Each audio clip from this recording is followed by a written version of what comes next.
100 साल की उम्र में भी 50 साल तो तुमने सोने में निकाल दिए, क्योंकि 100 साल की उम्र में आधा आदमी मनुष्य सोता ही है रात में, दिन भर जागता है, रात भर सोता है, तो आधी उम्र 50 साल तो सोने में निकाल दोगे।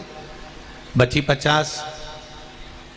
50 में से 20-25 साल तो तुमने ये पढ़ाई में, बचपन में, जवानी में 25-30 साल, 30 साल मान के चलो इसमें निकल गए। कितने बचे? अरे बोलो तो जम के 20। अब 20 में से भी 10 साल तो तुम्हें बच्चों को बड़ा करना, बच्चों को बड़ा कर कर उनका ब्याह शादी करना, उनके संबंध आदि जोड़ना। अब बचे कितने? 10 में से भी 5 साल तो ये घुटना दुखे न, कमर दुखे न, पीठ दुखे न, हाथ पैर दुखे, 5 साल तो यूं ही निकल गए। बचे कितने?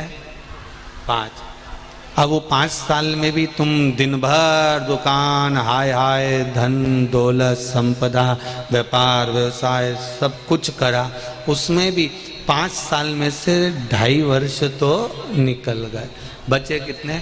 मात्र 2.5 साल बचे। और वो 2.5 साल भी अगर हमने पूरी जिंदगी के भोलेनाथ जी को दे दिए तो समझ लो कि तुम्हारी जिंदगी सार्थक हो गई। इससे ज्यादा कुछ नहीं। जितना बचा उतना हमने शिव को दिया, और वो सुख के दिन, वो आनंद के दिन,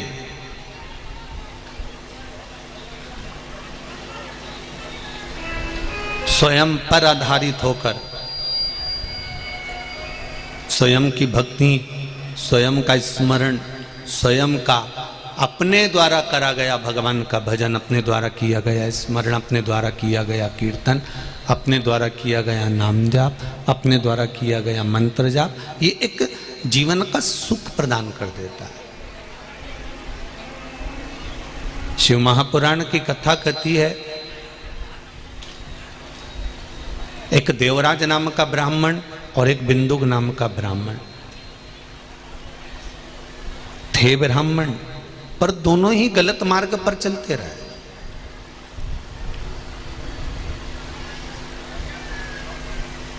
ये बिंदुक भी गलत मार्ग पर चला और देवराज भी गलत मार्ग पर चला।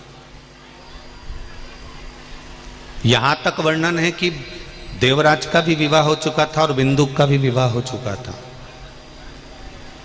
पर बिंदुक का विवाह होने के बाद भी, उसकी शादी होने के बाद भी, धर्म पत्नी होने के बाद भी वो गलत मार्ग पर चलता रहा, वैश्यावृत्ति करता रहा, जुआ खेलता रहा, मदिरा पान करता रहा, मांसाहार करता रहा, व्यसनों में डूबा रहा।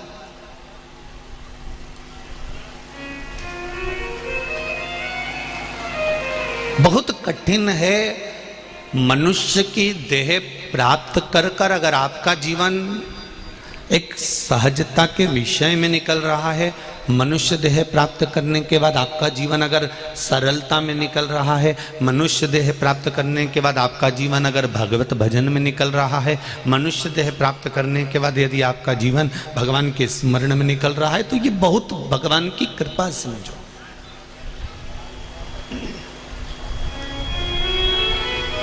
ये शिव कृपा समझो, ये उसकी उदारता समझो।